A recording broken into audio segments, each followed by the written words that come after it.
예배 드리시고 또 온라인으로 함께 예배 드리시는 모든 성도님들께서 말씀 충만하시고 성령 충만하시길 주님의 이름으로 축원합니다. 교회가 위기를 겪고 있다는 이야기를 너무나 오랫동안 많이 들어왔습니다. 제가 들은 시기 세월만 해도 벌써 20년이 넘은 것 같습니다. 교회가 위기를 겪고 있고 점점 더 위기는 그렇게 외쳤는데도 불구하고 극복되는 것이 아니라 점점 더 심해지고 있는 것이죠.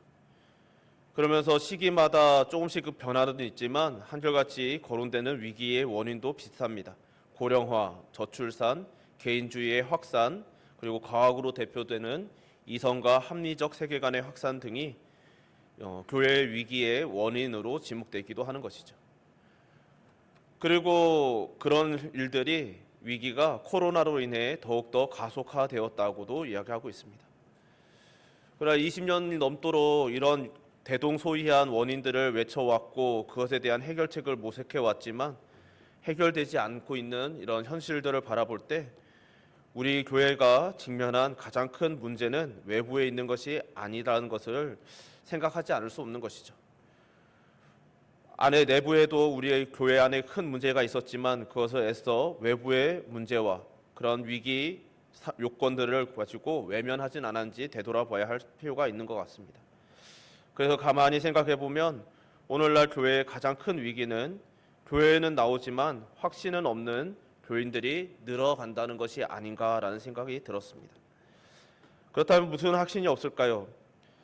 예수님은 누구신지, 예수님께서는 나를 사랑하시는지, 그러면 믿음이란 무엇이며 어떻게 살아야 하는지, 이런 우리의 믿음의 본질적인 교회의 본질이 되는 이런 믿음의 전제들에 대한 확신들이 없어져 가는 것 같습니다. 사역하면서 많은 교인들을 만나고 많은 젊은 세대들을 만나면서 교제를 하다 보면 교회를 오래 다녀서 듣기도 많이 들었고 그래서 많이 압니다. 그래서 어떤 이야기를 꺼내도 대체로 들어봤다라는 반응이 나오는 것이죠. 그렇지만 들어서 안다고 착각은 하지만 사실은 모르는 경우를 많이 보았습니다. 반복해서 사랑해야 한다고 들어왔기 때문에 또 감동적인 경험 또한 반복하면서 실제로 사랑한다고 생각했지만 사실은 다른 것을 사랑하는 경우도 많이 보아왔습니다. 그렇다 보니 예수님께 위로를 받거나 예수님으로 즐거워하는, 그래서 예수님으로 충분하다라고 고백하는 교인들은 점점 드물어져 가는 것이 현실인 것 같습니다. 물론 그렇다고 해서 그런 분들이 모두 예수님을 사랑하지 않는다는 이야기는 아닙니다. 예수님을 사랑하지만 그 사랑의 의미를 참으로 깨닫지 못하고 예수님을 사랑하면서 더하여 겸하여 다른 것들을 섬기기도 한다는 것이죠.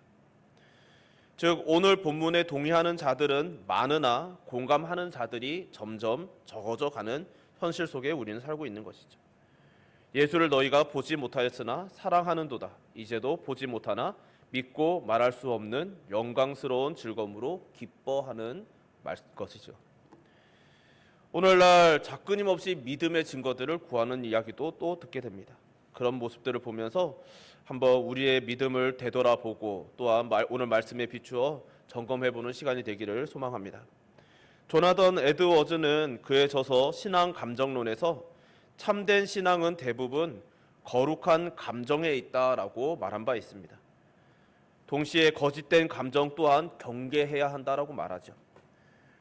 왜냐하면 사람은 기본적으로 감정에 휘둘릴 수밖에 없는 존재이죠. 이 세상에서 이야기되는 것 중에 하나가 인간이 이성으로 이 문명을 쌓아왔지만 정말 이성적인 존재라면 이 세상은 더 아름다웠을 것이다 라는 이야기가 있습니다. 그만큼 사람은 이성을 추구하고 이성으로 쌓아오려고 애쓰지만 동시에 감정에 휘둘리며 이성으로 쌓아왔던 것들을 한순간에 무너뜨리기도 하는 존재인 것이죠. 그렇기 때문에 조나단 에드워즈는 그런 것들을 통찰하며 우리는 거룩한 감정의 지배를 받아야 하지만 동시에 거짓된 감정을 경계해야 된다고 말했던 것이죠. 그리고 그것을 경계하기 위한 그 거룩한 감정을 구별할 수 있는 표지들을 6가지로 제시하였는데 첫 번째로는 거룩한 감정은 성령의 역사로 오는 것이기에 인간의 본성이나 환경과는 상관이 없이 성령님의 역사로 마음속에 일어난다고 하였습니다. 그렇기 때문에 거룩한 감정은 구원에 이르는 역사여야 한다는 것이죠. 또한 두 번째로 거룩한 감정은 이익이나 받을 혜택 때문이 아니라 하나님의 완전하심과 아름다움을 아는 것을 넘어 그분의 거룩하심을 사랑하게 되는 것이라고 말하였습니다. 즉 우리가 어떤 기도 응답을 하고 어떤 조건들을 구하고 우리의 어떤 마음의 소원을 아뢰더라도 그것이 응답되는 것의 여부와 상관없이 그분의 거룩하심을 사랑하게 되어야 한다는 것이죠. 세 번째로는 거룩한 감정은 무지나 맹목적인 열광이 아니라 하나님을 아는 지식에서 나오는 것이다 라고 말하는 것이죠. 즉 무조건 덮어놓고 사랑해야 되니까 사랑하는 것이 아니라는 것이죠. 네 번째는 거룩한 감정은 겸손과 자기 부인을 동반하여 자기 의가 아니라 오직 하나님의 은혜에 전적으로 의존하는 태도로 나타나야 합니다.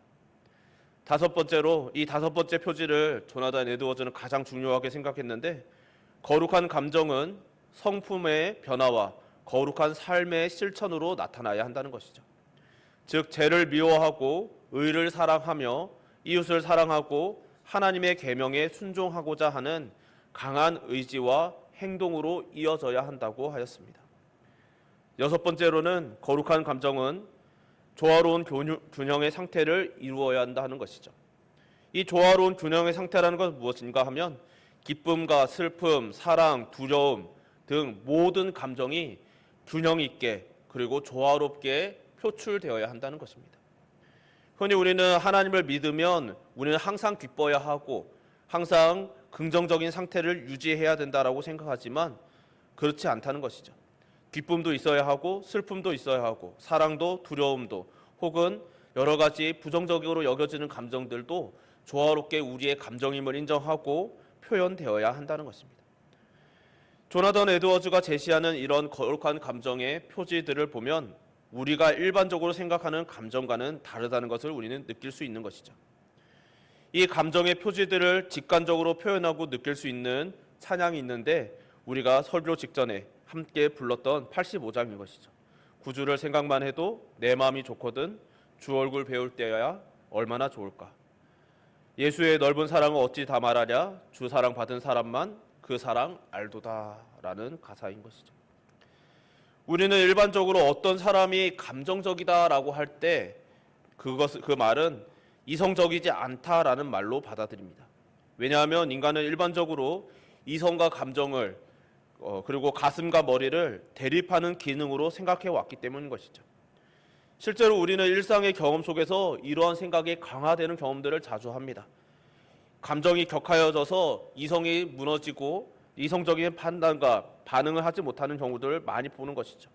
반대로 너무 이성이 강하게 작용하여서 상대방에게 전혀 공감하지 못하는 요즘 표현으로는 T적인 반응들도 있습니다. 그리고 이런 모습들은 신앙의 영역에서도 나타나는 것이죠. 어떤 교단이나 모임 혹은 사람들은 감정이나 이성 어느 한쪽에 치우치는 경향이 있습니다. 그래서 감정의 치우침이 극단에 이르면 그것이 신앙에서 극단에 이르면 광신이나 열광주의에 이르게 되고 이성의 치우침이 극단에 이르면 차가운 형식주의, 우리가 흔히 율법주의라고도 말하는 형식주의와 지성주의에 이르게 되는 것이죠. 사실 그 어느 쪽이든 극단에 이르면 매우 위험하며 한 가지 방법에 치우쳐서는 우리는 참된 신앙의 본질을 찾을 수 없다는 것을 알아야 하는 것이죠. 온전한 일치되는 예라고는 할 수 없지만 제가 부산에서 공부할 때 제법 유명한 두 선배가 있었습니다. 한 선배는 오직 말씀이라는 것을 입버릇처럼 외쳤고 또 다른 한 선배는 오직 기도를 입버릇처럼 외쳤던 사람이었습니다. 이 두 선배는 서로 다른 분위기와 흐름을 각자 주도하면서 각자 그 선배들을 따르는 후배들을 거느리고 있었습니다. 그 두 사람은 종종 언쟁을 하곤 했습니다. 도서관에서나 혹은 강의실에서 그 두 선배가 서로 논쟁하는 것을 간혹 볼 때가 있는 것이죠. 그 재밌는 것은 한 15년쯤 지나서 10년에서 15년 사이 어디쯤인가 꽤 세월이 지난 후에 오직 기도를 외치던 선배를 우연히 만나게 되었습니다. 그 선배가 저에게 오직 말씀밖에 없더라라고 이야기하는 것을 들으면서 신기한 감정을 느껴야 했습니다.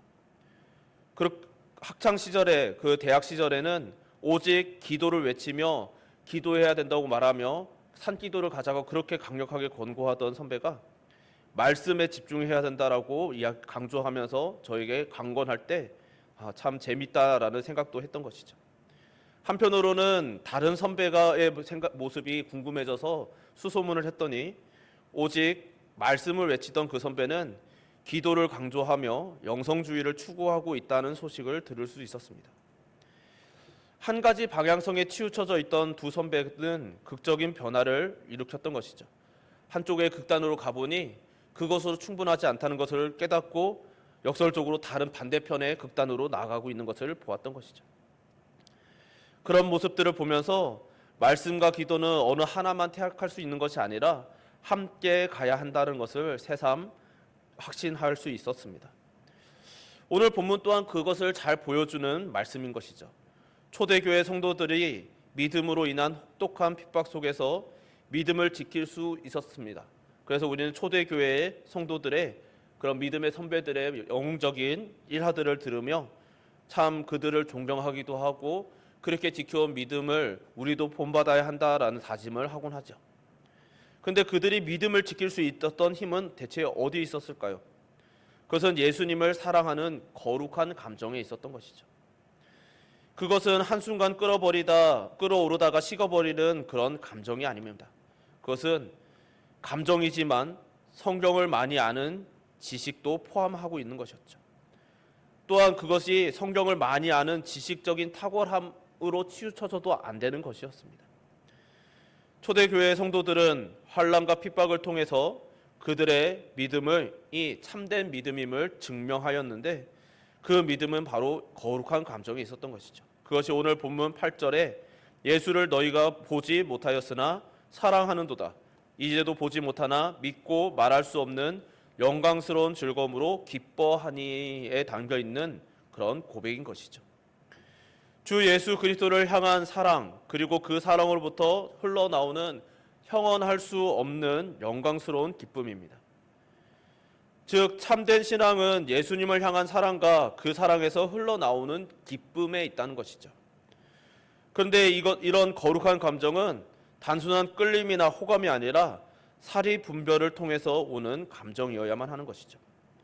만약 우리가 무분별한 끌림으로 느끼는 감정이라면 그것은 거룩한 감정이 아니라 열정에 불과한 것입니다. 그렇다고 열정을 폄하하는 것은 아닙니다. 열정이 우리에게 필요하죠. 그러나 열정만 있어서는 우리는 그것을 참 믿음이라고 할 수 없다는 것이죠. 그리고 거룩한 감정은 그래서 열정과는 무관하기도 합니다. 이것은 하나님을 좋아하고 강하게 하나님께 끌리는 감정을 말하는 것이죠. 그것이 오늘 본문에서는 사랑이라고 표현하고 있고 성경 곳곳에서는 갈망, 소망, 기쁨, 감사, 그리고 만족이라는 표현으로 되고 있는 감정인 것입니다. 이런 거룩한 감정은 그래서 이해라는 것에 기초해야만 하는 것이죠. 반드시 의지를 움직이고 또 행동을 이끌어내는 것으로 이어져야만 합니다. 그래서 거룩한 감정이 있는 자는 미지근하게 살아갈 수 없는 것이죠. 이 미지근하다라는 것이 우리가 감정적으로 격하고 뜨겁게 말하는, 뜨겁게 외치고 통성 기도를 하고 뜨거운 찬양을 올려드린다는 것을 말하는 것이 아닙니다. 우리가 하나님을 대하는 태도가 미지근할 수 없다는 것이죠. 성경은 믿는 자를 대충 건성으로 하나님을 믿을 수 없는 존재로 살아가게 된다고 분명히 말씀합니다. 만약에 우리가 하나님을 건성으로 믿는 듯한 모습이 가득해져 가고 있다면 거기에는 참신앙이 있는지 우리는 의심하며 다시 한번 우리 자신을 점검하고 우리가 속한 공동체를 점검해야만 하는 것이죠. 그렇다고 해서 이런 것이 항상 유지될 수 있다는 것도 아닙니다. 우리는 연약한 인간이기 때문이죠. 다만 우리 삶에서 이러한 모습이 얼마나 만큼의 비중을 차지하고 있는지는 늘 점검하고 있어야 하는 것입니다. 그래서 참된 신앙은 아는 만큼 명료해지는 특성을 가지고 있습니다. 그래서 참된 신앙은 아는 만큼 우리의 감정이 움직이게 되는 것이죠. 그러나 역설적으로 감정적이지는 않게 됩니다. 참된 신앙이 거룩한 감정이 있다고 할 때 우리가 하나님을 믿는다는 것은 우리가 하나님을 알고 하나님을 사랑할 뿐만 아니라 하나님을 위해서 살고 일하고자 하는 방향성과 자세가 선명하게 나타난다는 것을 말합니다. 사역을 하다 보면 이런 의문을 가진 분들을 종종 만나게 되었습니다. 왜 말씀을 듣고 기도도 하고 예배도 꾸준히 드리는데 왜 제 남편은, 제 아내는, 제 자녀는, 친구들은 변하지 않습니까? 왜 제 상태는 그대로인가요?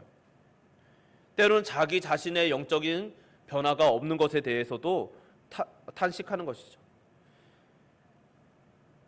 가장 대표적으로 많이 듣는 이야기는 자녀들에 대한 이야기였던 것 같습니다. 자녀들의 신앙을 위해서, 신앙의 계승을 위해서 열심히 주일학교도 보내고 수련회도 보내고 본인도 열심히 기도하는데 왜 자녀들이 도무지 변하지 않습니까? 수련회를 갔다 왔으면 그들이 뭔가 은혜를 받고 변화되어야 되는데 왜 변하지 않나요? 라는 질문들을 많이 듣는 것이죠. 더 많이 알면 유익이 되리라 믿고 성경도 많이 읽고 성경 공부도 열심히 참여하며 제자 훈련을 포함한 여러 가지 프로그램에도 참여합니다. 또 기도회도 열심히 참석하였습니다. 그런데 삶의 변화는 지지분진하게 느껴질 때가 있다라는 것이죠. 왜 그럴까요? 또 찬양을 부르며 그 지식적인 부분이 아니라 그 열정적인 부분에서도 찬양 집회에 참여하며 찬양을 열정적으로 부를 때 그 눈물이 나오고 또 말씀을 들을 때도 감동하여 눈물이 나며 정말 큰 감정적인 경험을 하게 되는데 왜 돌아서면 변화가 없을까요? 라는 질문도 있는 것이죠. 왜 그럴까요? 지식은 쌓고 감정은 움직이지만 역설적으로 거룩한 감정은 움직이지 않고 있기 때문인 것입니다. 그들의 감동이나 삶의 기쁨은 지적 욕구의 충족과 때로는 지적 우월감에서 오는 만족감, 때로는 감정적인 고향감이지 하나님의 거룩하심과 탁월하심 그리고 예수 그리스도의 아름다우심 그 자체에 있었던 것이 아니었다라는 것이죠. 하나님의 거룩하심과 선하심 그리고 하나님의 무한하신 지혜와 능력, 하나님의 의로우심과 사랑하심 그리고 그리스도의 낮아지심과 고난 그리고 죽으심 그리고 부활과 승천, 재림 그리고 그분의 아름다우심을 듣고 우리가 그것을 교리적으로 이해한다고 할지라도 그것은 그저 일반적인 이해에 불과할 뿐입니다.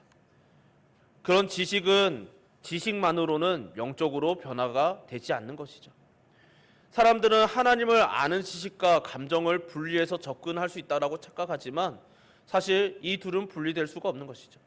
우리는 지식으로 하나님을 배울 때에도 그것이 우리의 감정의 변화로 이어지는지를 되새겨봐야 하는 것이죠. 그리스도를 인간론을 배우면 신학적인 표현으로 그리스도를 알지 못하면 하나님을 사랑할 수 없다라고 배웁니다. 인간이라는 존재 자체가 사랑이라는 것을 하기 위해서는 그리스도를 알고 하나님을 알고 그것을 알아야만 역설적으로 인간에 대해서 알게 되고 우리가 사랑이 무엇인지 우리가 할 수 있는 사랑이 무엇인지 깨달을 수 있게 된다는 것이죠. 즉 복음의 진리를 깨닫지 못하고 그리스도를 사랑할 수 없다는 것입니다. 내가 어느 날 하나님을 경험하였습니다. 그리고 그것에 대한 감정적인 고향감도 느꼈습니다. 그것이 거짓됐다는 이야기가 아니라 그러나 그것에만 만족하고 그때 느꼈던 그 감정을 되새기고 다시 체험하고자 하는 것으로만 그치면 안 된다라는 것이죠. 반대로 하나님에 대해서 지식으로 탐구하는 중에 하나님의 그 섭리에 대해서 깨달음이 있었습니다. 그렇다면 그것으로 또한 그것 때문에 말씀을 읽고 또 신학에 대해서 탐구하는 것으로 그쳐서는 안 되는 것이죠. 우리는 하나님을 아는 지식을 그것에 지식에서 멈추는 것이 아니라 그것이 감정으로 이어져야 하는 것이죠. 그래서 하나님의 그 진리를 깨달아 하나님과 그리스도의 거룩하심과 아름다우심을 더 깊이 깨달아 알게 되고 또 그 알게 되는 지식이 그 사람 안에 있는 거룩한 감정에 영향을 미쳐야 하며 이것이 한 인격을 움직여서 자신이 사랑하게 된 하나님을 위하여 살아가는 일들이 연쇄적으로 일어나야만 하는 것입니다. 그렇기에 신앙은 우리의 성격이나 기질 혹은 우리의 선택에 따라 정의되는 것이 아니라 우리를 온전하고 새롭게 하나님께서 기뻐하시는 모습으로 빚어져 가는 것임을 우리는 인정해야만 하는 것이죠. 바라기는 지금 함께 예배하며 말씀을 알아가시는 우리 모두가 삼위일체 하나님을 충만하게 알아가시고 또 거룩한 감정의 충만을 경험하시며 살아가시는 성도님들 되시기를 주님의 이름으로 축원합니다. 그런데 말씀을 준비하다가 이 거룩한 감정이라는 표현이 너무 생소해서 알 듯 말 듯 하실지도 모르겠다는 노파심이 들었습니다. 그래서 곰곰이 생각해 보니까 이 거룩한 감정이라는 이 표현을 우리에게 익숙한 표현으로 사용하면 경외가 되는 것이죠. 좀 더 정확히는 하나님을 경외하는 것이라고 말씀드리면 될 것 같습니다. 여러분들과 몇 차례에 걸쳐서 경외에 대해서 부분적으로나마 나누었었는데 이 경외라는 것은 순간적인 감정이 아니라 지속적이며 우리가 의식하든지 의식하지 않든지 항상 우리의 삶에 염두에 두어지는 것입니다. 오늘 본문에 예수님을 보지 못하였지만 사랑한다는 표현도 그런 거룩한 감정으로 인해 나타나는 경외의 하나인 것이죠. 하나님을, 예수님을 갈망하고 갈급하는 것 또한 거룩한 감정이며 그것이 또한 우리에게 나타나는 경외인 것이죠. 이런 거룩한 감정은 상황을 초월하는 것에 있습니다. 그렇게 초대교회 성도들은 그들이 그렇게 간절히 기도하고 구하고 때론 두려워하였어도 그들에게 나타나는 환난과 핍박을 피할 수 없었고, 그러나 그들이 피할 수 없었지만 그것이 그들의 신앙이 무너지는 이유가 되는 것이 아니라 그것을 통과하는 것이 기쁨이 되어 기쁨으로 통과할 수 있게 되는 것이었습니다. 그래서 당대의 수많은 로마의 당국자들이 당혹스러움을 표현하는 것이죠. 수많은 기록 속에서 이상하다, 그들은 신기한 경험을 한다, 이해할 수 없다라는 표현들이 수도 없이 나오게 되는 것입니다. 그렇기에 그들은 그런 환난과 핍박을 하나님을 경외함으로, 하나님을 기뻐하는 거룩한 감정으로 통과함으로써 그들의 신앙이 참임을 입증하였던 것이죠. 우리는 간혹 초대교회 성도들의 이런 경험들을 전설처럼 여기며 지금 우리와는 별격의 존재로 취급하기도 합니다. 그러나 그렇지 않은 것이죠.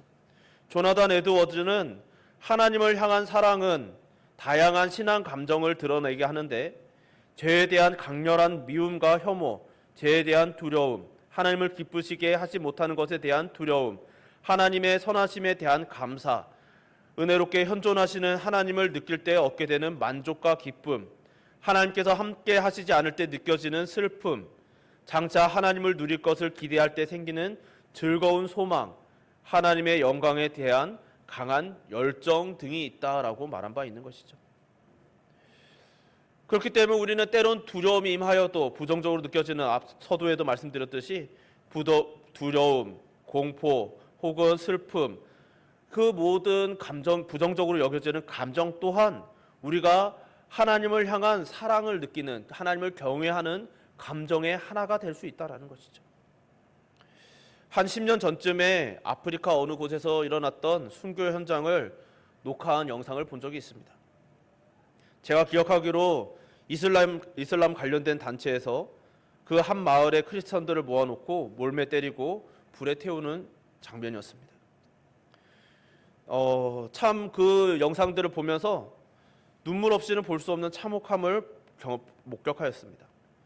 때로는 그들 중에 어떤 이들은 몰매 맞으면서 피하고 도망치려 애쓰고, 어떤 이들은 울부짖고, 어떤 이들은 그냥 감당하지 못하여서 기절하고, 그런 모습들이 보였던 것이죠.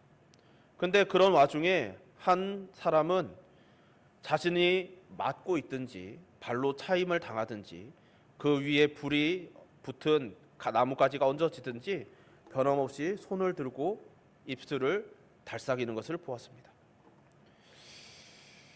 그 위에 불 붙는 나뭇가지들이 얹어지는데 그러면서도 발길로 엄청 차이고, 그래서 바닥을 뒹굴면서도 다시 자세가 흐트러지더라도 다시 손을 올려 하나님께 기도하는 듯한 모습이었습니다. 그런 모습을 보면서 그들 중에 함께 하시는 하나님에 대한 경험을 하는 것이죠. 그 참담한 모습을 보며 눈물이 흘리고 슬픔이 느껴지고, 또한 때로는 마음의 분노와 이해할 수 없는 하나님 왜 이러십니까? 라는 납득할 수 없는 의문이 드는 와중에도, 그러나 하나님을 그럼에도 불구하고 믿음을 지키며 하나님을 향하여 찬양하거나 혹은 기도하고 있는 그 모습을 놓치지 않는 그 어떤 모습을 보면서 깊은 울림을 경험하였던 것이죠. 하나님을 알면, 그래서 거룩한 감정이 충만하여 하나님을 경외하게 되면 우리가 현실을 초월하게 되는 극적인 사례가 아니었을까라는 생각이 들었습니다. 이런 영웅적인 모습, 정말 존경스럽기도 한 모습은 사실 특별한 누군가만이 아니라 하나님을 알아가며 경외하는 모든 성도들이 누릴 수 있는 은혜인 줄 믿습니다. 그렇다고 해서 이런 영웅적인 모습이 나타나지 않으면 우리가 참 신앙인이 아니라는 것은 아닙니다. 그런 초월하는, 이해할 수 없는 모습이 나타나는 것은 그런 거룩한 감정의 한 표현이라는 것이죠. 동시에 앞서도 말씀드렸듯이 조나단 에드워즈는 두려움, 슬픔, 공포 또한 하나님 앞에서 거룩한 감정으로 표출될 수 있다라고 말하는 것이죠. 예를 들면 그런 것입니다. 순교하는 현장 모습, 그런 소식들을 들을 때 두려움이 들지는 않으십니까? 저 또한 그래 하였고 수많은 선배들이, 믿음의 선배들이 고백하듯이 순교라는 것은 우리가 기쁨으로 즐거이 사모할 만한 것은 아닌 것이죠. 왜냐하면 두렵고 떨리는 것이죠. 왜 두렵고 떨리는가?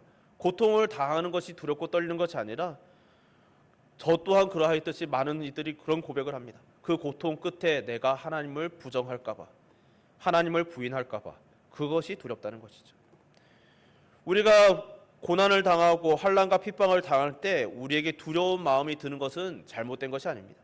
다만 그 두려움이 그냥 내가 닥칠 그런 고통과 그런 괴로움에 대한 두려움으로 끝나는 것이 아니라 그 끝에 내가 신앙을 버리게 될까 하는 두려움으로 이어져야 하는 것이죠.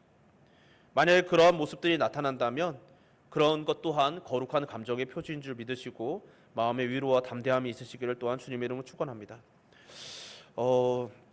누가복음 24장 말씀을 가지고 마무리하고자 합니다. 누가복음 24장 25절에서 32절 말씀인데요. 제가 봉독해 올리겠습니다.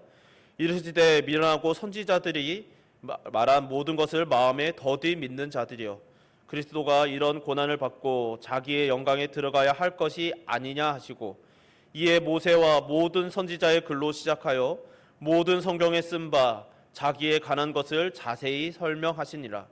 그들이 가는 마을에 가까이 가매 예수는 더 가려 하는 것 같이 하시니 그들이 강건하여 이르되 우리와 함께 유하사이다. 때가 저물어 가고 날이 이미 기울었나이다 하니, 이에 그들과 함께 유하러 들어가시니라.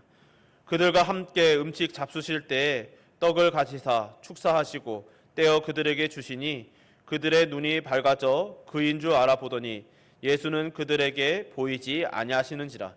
그들이 서로 말하되 길에서 우리에게 말씀하시고 우리에게 성경을 풀어 주실 때에 우리 속에서 마음이 뜨겁지 아니하더냐. 아멘. 우리가 잘 아는 부활하신 주님께서 엠마오 도상에서 제자들을 만났던 기록이죠. 부활하신 주님께서는 부활하신 바로 그 날에 엠마오로 향하여 가던 두 제자에게 나타나셨습니다. 그리고 그들에게 구약의 말씀들을 풀어주시죠. 이른바 성경 공부 시간이 길 위에서 펼쳐진 것입니다. 그들은 걸어가면서 성경을 배웠습니다. 그리고 이 시간을 통해 두 제자의 마음이 변화되어 고백합니다. 그들이 서로 말하되 길에서 우리에게 말씀하시고 우리에게 성경을 풀어주실 때 우리 속에서 마음이 뜨겁지 아니하더냐. 하나님의 말씀을 깨달아 알아감으로 그들의 감정이 뜨거워졌습니다. 이것은 거룩한 감정이 움직인 것이죠. 그들이 변화된 곳은 어디였습니까? 번듯한 장소가 아니라 그저 시골길 위였습니다. 여기에 교회의 본질이 있는 것이죠. 오늘날 많은 이들이 교회의 건물과 시설에 집중합니다. 때로는 오늘날 현대 교회는 음향과 세션이 잘 갖춰져 있어야 한다고도 말합니다. 그래서 참 이런 시대 속에서 살아갈 때 수련회 속에서 그런 경험이 있는 것이죠. 수련회 중에 정전이 일어나서 갑자기 CD가 멈추고 더 이상 악기가 움직이지 못하면 모든 찬양이 그 즉시 중단되는 경험들이 종종 있습니다. 물론 그런 중에도 찬양을 이어가기도 하는 움직임들이 있지만 당황하며 세션 없이, 찬양 없이, 찬양팀의 그런 도움 없이 찬양하는 것을 매우 어색하게 여기는 것이죠. 그러나 교회는 그런 것들이 교회가 아니라는 것이죠. 교회가 있는 곳은, 교회는 말씀이 선포되어지는 자리인 것입니다. 그렇기에 우리 총회는 분명히 명시하기를 참된 교회의 표지는 참된 말씀이 순전하게 선포되는 곳이라고 합니다. 그렇기에 이것이 그렇다고 해서 찬양과 기도가 외면되어서는 되어도 된다는 뜻은 아닙니다. 찬양과 기도 역시 중요하며 말씀에 못지않게 중요하게 여겨야 되는 예배의 요소이죠. 그러나 우리는 말씀의 이 고백은 무엇인가 하면 우리의 시작은 말씀에 있다라는 것이죠. 교회의 시작은 말씀에 있으며 그래서 예배의 시작 역시도 말씀에 있다는 것이죠. 예배의 요소인 찬양도 말씀에서 시작되어야 하며 기도도 말씀에서 시작되어야 한다는 우선순위의 문제인 것입니다. 오늘날 많은 교회들이 힘을 잃어간다고 합니다. 그리고 참 그 힘을 잃어가는 그 교회들, 정말 때로 쇠퇴해져 가는 듯하게 보이는 교회들이 하는 말들은 그러한 것이죠. 오늘날 사람이 없어서, 찬양팀이 없어서, 찬양이 좀 더 힘이 있었으면 좋겠는데, 좀 더 많은 시설들이 있었으면 좋겠는데, 우리도 이런 영상을 만들고 또 이런 영상을 온라인에 게시하면, SNS를 잘 운영하면 잘 될 텐데 그것을 할 수 없다라는 이야기들을 많이 듣는 것이죠. 이런 모습들이, 그런 요소들이 무의미한 것이 아니라 그런 요소들도 우리에게 도움이 될 수 있는 것이죠. 그렇지만 그런 것들에 의존하지 않고는 복음에 힘이 없다라고 말하면, 그 교회가 교회되지 못한다고 말한다면 그것이 참된 교회인지 참된 예배인지 우리는 돌아보아야 하는 것이죠. 토조 목사님이 있습니다. 이분은 1963년에 소천하셨는데 그는 오늘날까지도 영향을 주는 훌륭한 저서를 남겼죠. 그 저서가 예배인가 쇼인가입니다. 1963년, 지금으로부터도 한 60여 년 전에 돌아가신 분이신데 그때 이미 현대교회 예배들의 변질을 통찰하시고 경고하신 바 있는 것입니다. 현대교회 예배들이 거룩하신 하나님을 경외하는 본질을 잃고 사람들의 만족을 위한 쇼로 변질되고 있다고 경고하는 것입니다. 실제로 사역 현장에서는 그런 스킬을 배울 때가 있습니다. 찬양을 어떤 식으로 구성하면 성도들의 반응이 더 좋은지, 혹은 감정적으로 더 고양이 될 수 있는지, 그리고 이러기 위해서 어느 정도의 반응하며 어떤 반응이 올 때 어떤 멘트를 하면 도움이 되는지, 이런 스킬들을 배울 때가 있는 것이죠. 때론 예배나 집회 후에는 어떤 요소를 포함하였을 때 어떤 반응이 있었는지를 피드백하며 그런 것들을 자료로 쌓아가며 데이터로 쌓아가며 예배를 다듬어 갑니다. 그런 노력들이 무조건 잘못되었다고 정죄하는 것은 아닙니다. 하나님께 예배를 잘 올려드리기 위한 열정이기도 하기 때문인 것이죠. 그러나 그런 것들에 대한 노력과 열정이 자칫 잘못하면 변질될 위험성이 있는 것이죠. 하나님께서 우리가 하나님을 얼마나 충만하였는가를 바라보는 것이 아니라 사람들이 어떤 반응을 보였는지에 집중하다가 길을 잃게 될 수 있다는 것입니다. 실제로 그러한 많은 변질들을 우리는 보아왔고 또 보고 있기도 한 것이죠. 그렇기에 우리는 이 시대, 교회가 위기라고 말하는 이 시대에 본질을 되새기는 것이 필요하다고 믿습니다. 교회는 건물을 포함한 시설이 되어서도 안 되고 훌륭한 찬양팀과 세션들이어서도 안 되며 신비한 은사들이 나타나는 것도 아니고 구성원들의 인격도 아닙니다. 그런 것들은 얼마든지 모방하고 연출할 수 있으며 무엇보다 마귀도 보여줄 수 있는 것들이기 때문인 것이죠. 그런 것들은 교회가 교회 되었을 때 나타나고 갖추어지고 더하여질 수 있는 것이지 그것이 교회의 본질이 될 수는 없다는 것입니다. 교회의 본질은 오직 하나님께서 말씀을 통하여 하나님의 뜻을 이루어 가신다는 믿음입니다. 오직 말씀의 바른 선포이고 그 말씀이 전하여지는 것에서 교회는 시작되어야만 하는 것이죠.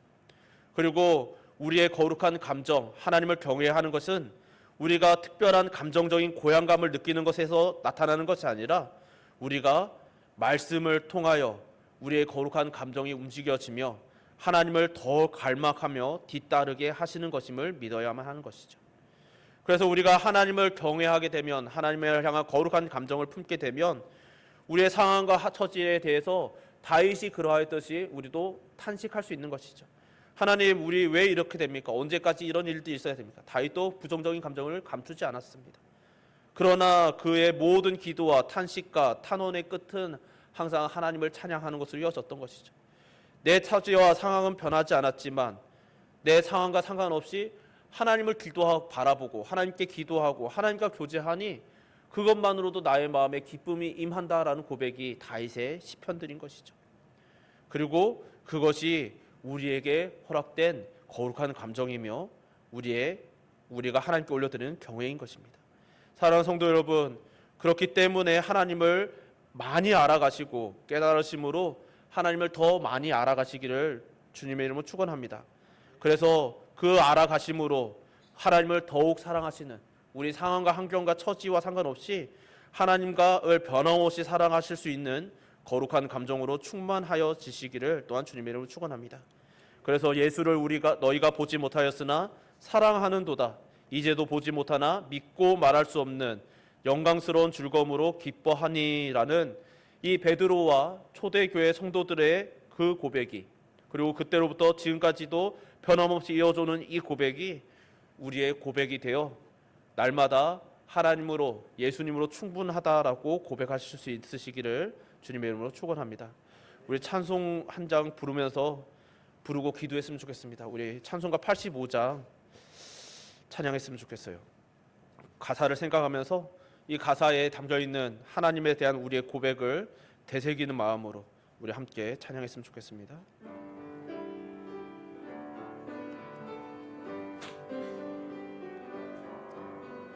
구주를 생각만 해도 이렇게 좋거든. 얼굴 배울 때야 얼마나 좋으랴.